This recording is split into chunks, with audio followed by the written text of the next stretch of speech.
remember you saying something else about like it helping you peel the layers back on certain things. What was that about? So as far as peeling back the layers, I think a lot of that had to do with more self-discovery and self-acceptance. Okay. So there are some things that I discovered about myself, such as the fact that I liked cosplay, but peeling back that layer even more was me walking it out and not being embarrassed anymore and not saying, oh, there's not a lot of women who do this, cosplay is a guy thing, and comics is a guy thing. Or there's not a lot of people of color or African Americans in general who do this, and so maybe I shouldn't do it either. So when I peeled back those layers and sort of, broke my shell in a way, not only did I feel more free because I was really embracing all of myself for who I am, not who corporate just wanted me to be, not who the black community wanted me to be, or not who the nerd community thought I should be. I just broke out, and when I did, it was like all of this light was not only released, but I had access to light now because the shell wasn't on anymore. Right. That light being in the form of friends that I thought I'd never have, such as yourself. That light, seriously, and that light also being connected to Lee and Jeff and them saying, we want to start a photography group that photographs all cosplayers, no matter what your race is, no matter what your gender is, no matter what your sex is, religion, all of that doesn't matter. We just want to photograph people who love the art as much as we do.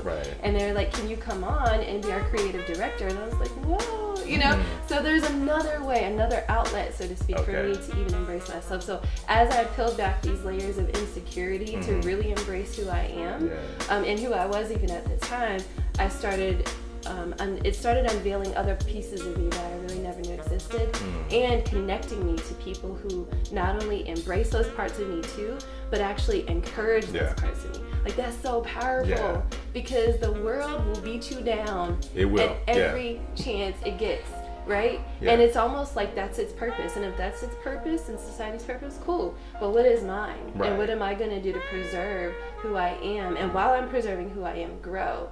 And so in some crazy way, even though that got really deep, cosplay has played a really huge role in that for me. It's not just a costume. It's more than a costume. It's more than comic books. It's more than animated series that I really, really love. With me trying to grow and deal with, issues that I've had with my family when I was younger, and still grow into an adult, right? And a productive adult at that. I really think that, I know that cosplay has helped me sort of balance out those parts of me to say, okay, I may have some issues with my family, and that stuff may really hurt, and I gotta figure out a way to deal with them. So it's generated all this energy, right? I'm having these thoughts about things that happened to me when I was younger, and like, why did this happen to me? You know what I mean? And now I'm an adult, and the stuff that happened when I was 7 years old is still bothering me, and still plaguing me. So I have all these thoughts, which generates energy, and it makes me, some of that energy is in the form of anger, right? And it makes me want to do something about it, right? And so to do something in a positive way to me was to pour into the cosplay, right? Pour into something positive. And then with that, I took it even a step further and started volunteering with a group here in Atlanta called Cosplay Volunteers of Atlanta.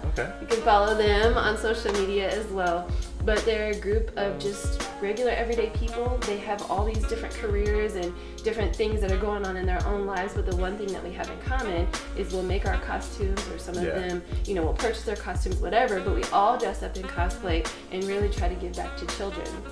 And so we do a lot of events around the city. Most of them have to do with children. My favorite happen to be the ones where we go to the hospitals, because for me as a young child, I missed out on so much of childhood because I had illnesses and things like that, so I spent a ton of time in the hospital. So for me, as I was peeling back the layers of me and realizing, man, there's this little girl inside. I'm a grown woman, but there's this little girl inside of me that is still like, man, I missed out on friendships and I missed out on childhood because of my sicknesses. I want to make sure that if there are any other children that are going through something similar to what I went through, and maybe even, up a notch too, I want to make sure that I could bring them a smile, something that I would have wanted when I was little. And so volunteering with Cosplay Volunteers of Atlanta, in addition to my love for cosplay, has helped me not only heal as I peel back those layers and then go ahead and say, okay, I can close this chapter of my life seriously because now I've healed. Now I've identified the problem. I've worked that energy out and I've invested it in the most positive way possible that I can. Yeah. So it's really helped me heal, actually. Yeah. Wow. So as I peel back those layers and I unveil some yucky stuff that's not comfortable to deal with at all, cosplay has been an outlet to help me face it, and then in turn, hopefully help other people too. Wow. Yeah. That's amazingly beautiful. Oh, thanks. So we were talking earlier about things that people on the outside, people who don't cosplay, people who observe cosplay, how they have these misconceptions about us. But you know, we are actually mature. We are actually these things that they think we're not.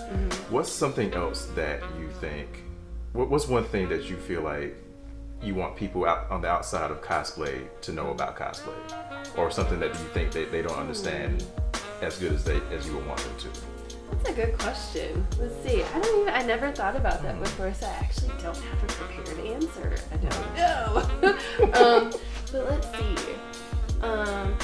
Here's one thing. So people often think that, and I've heard this before in conversations, people are like, oh, you go to DragonCon?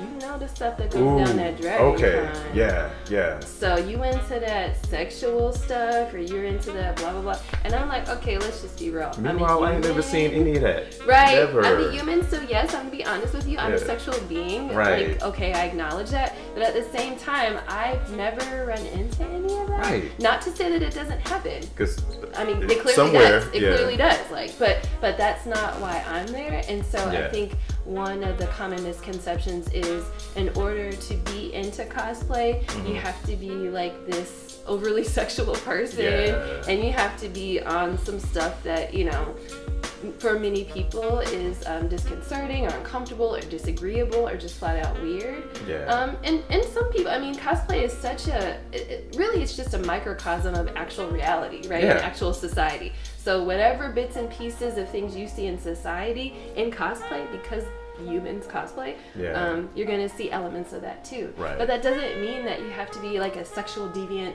to cosplay, or like to be able to enjoy cons like Dragon Con, or to be able to just enjoy yourself in those types of environments. So in many of those environments, it can be kid friendly, because some people are like, oh, you know, I think cosplay is really cool, but I have children and I'm not bringing my kids around that. And I'm like, everybody's not doing that though. That's so crazy that people think that like it is that and it isn't that. Like, like I've heard stories, I've never seen it. Then I have people say, hey man, you know, like this happens, or hey, this, I'm not even getting any nasty details. I've heard things, but I'm like, I guess if you know where to find it, you find it. If you don't care to find it, you don't. There are definitely parties that in different events that cater to those things. Just like there are other parties and different events that cater to other things. People's love for art. You know, there are some people who just love art. They love drawing. Even if they can't draw or paint, excuse me, they really appreciate other people's ability to do that. So there are events that are just catered to that. There are some people who like action figures. I do. Right? You do too. So there are events and parties that's catered to that. So that's kind of what makes cosplay cool too. You don't have to be one certain way or fit in one certain box to be able to feel accepted, or to be able to find different aspects of it that are appealing to you and that you think are cool and fun. So if sex is one of them, cool. You know, there are things for that, but if you're interested in, like, I don't know, volunteering in the community, I like that kind of thing. There's that aspect of it too. That too? You know, I had to fight really hard to not like turn the camera this way just to show them like the whole Transformers collection over here. Over to I'll make a video about that at some point, right? if you're interested. There's a lot going on, and it's dope. But you know, I do love that you brought up like that misconception about like, you know, like sex, and I don't know if orgies come to mind with that. But like, I think a lot of people think of that. Yeah, when they think of Dragon Con and cosplay. It's just automatically furries and naked people. Right, and I'm pretty sure there's a misconception about the furry thing too. But like I remember they were on a radio station that I listened to a lot, sports radio station. right before Dragon Con that particular year, they were talking about, hey, we're gonna go down to the Dragon Con, go watch the parade, things like that. And then one of the guys, shout out to the Dragon Con parade. It's like my favorite. It's one of my favorite things. Yeah, so I good. love it. If you've never been, you have to go. I love it because I'm good for losing a good 10 pounds that weekend because of the parade. Right. Now, do I gain it? Do I gain it right back? I guess I do. Minor detail. Right. Detail. But yeah, they were talking about how all the girls are freaks and everybody's DTF and everything. And I'm like, whoa, hold up, because that might happen, but that ain't the Dragon Con. I know, that's not. So I texted into the radio station. I didn't get a text back, but I just had to set them straight. I'm like, look, that ain't. And plus, cosplay is not consent fresh in my head. So I'm like, y'all don't assume that just because anybody dresses this way that don't assume anything about them just because of that. Like it's just like regular life, Nobody's DTF just because you see them on the beach in a 2-piece or whatever. So I'm just like, I just had to say, hey y'all, don't come at my hobby like that. I love y'all, like I listen to them every day, but I'm like that one time I'm like, y'all don't. Yeah, it's not like that for everybody. For some people it is, and there's nothing wrong with that. That's them. You do what you do, but it just ain't everybody. You don't paint the whole thing like that. Yeah. All right. So a couple of fun questions before we get out. Okay. All right. So you're a superhero. You can pick any 2 powers you want. What powers you got? Definitely flight. I know people pick that a lot, but flight with speed would be everything for me. Now, are you saying like flight and then super speed run, or just being fast in general? Probably being fast in the air. I mean, I wouldn't mind being fast in general, but being fast in the air would be so like supersonic flight. Yes, Okay, like cool. Superman, Nice. Okay, cool. All right. So some anonymous nerdy benefactor has given you a blank check. Okay.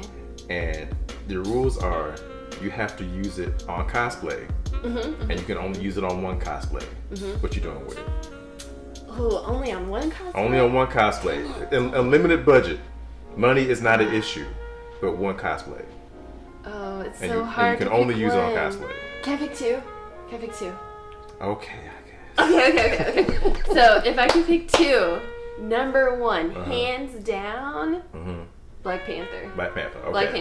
I'm a little biased. Black Panther is my favorite comic book character prior to the movie coming out. So yes, I've been a fan since back in the day when I was younger. Okay. But definitely some sort of upgrade of a Black Panther. I was about to say, because I was like, if y'all look, she does an amazing both gender bent Black Panther and Shuri. Yeah. So it's not like she ain't done that already. Thank you. So I'm like, but I want to upgrade that. I was like, you must be talking about an upgrade. So. Yeah, definitely a huge upgrade with lots of vibrarium. I want lights and colors, lots of purple, bluish lights, things like that. Like if I just tap you, it's gonna turn purple. Just like in the movie, or like have some talons that could actually come off if I press a button or something. Yeah, something really cool. Gotcha. I want a mask that has eyelids that go up and stay up, because I have a mask right now. It's really nice, and the eyelids just go down like that. So yes, I want it to be controlled. Yeah, and I want the mask to actually fit my body well. So definitely Black Panther. Okay. But also, secretly, I've always wanted to do Riri Williams. Well, ever since the comic book came out, right? Because I was like, oh my gosh, a female Iron Man. What? So you can have the light effects, and also the suit speaks for itself. The armored suit is clearly amazing. So I would do those 2. Okay. Cool. If I had an unlimited budget. Wow. Yeah. I did not know. Armor? Yes, because that's expensive. Because I've looked up super expensive commissions for Iron Man armor. Yeah. We really want to talk about it. Like, some people save up like their tax refund. Right. Like you probably would have to save up a couple of years. A couple years for that, and for it to be functional too. Right. Yeah. Yep. Yeah. All right. So before we get out of here, I didn't even know my light had a time limit. But anyway, it was right on time. But is there anything you want to get off your chest? Anything else you want to plug that you haven't already? Anything like that? Well, you could follow me on Instagram at Royalty Cosplay, and it's spelled just like it sounds, Royalty Cosplay, all in one word. Okay. Also follow us, so Jeff and Lee and myself, the 2 gentlemen that we mentioned earlier in the interview, because the 3 of us make up Dr. Law's Photo Lab. So you can follow us on Instagram, Twitter, and Facebook under the same name, Dr. and then so DR, Right. and then Law, LAWS, for Laws, and then Photo Lab. So Dr. Law's Spell Photo it out for him, Lab. spell it out. I know, Yeah. Dr. Law's Photo Lab. Yeah, Yep. because somebody gonna go out and spell Be doctor like all the way the out. whole word Like, doctor. yeah. Nah, it's just the abbreviation doctor, and then Laws, There you go. and then Photo Lab. Cool, Yep. cool. All right, Latoya, thank you so much for taking Thank you time out of your day for doing this. Y'all, we will, I'll bring you some more videos, some more of my awesome cosplay friends. I may get some other special guests with me on here as well. Y'all have a good night. Have a good time with whatever con you're going to next. Good Yes. luck on your cosplay builds. Hit that subscribe button for me, and Yes, I will see y'all subscribe. at the next video. Peace.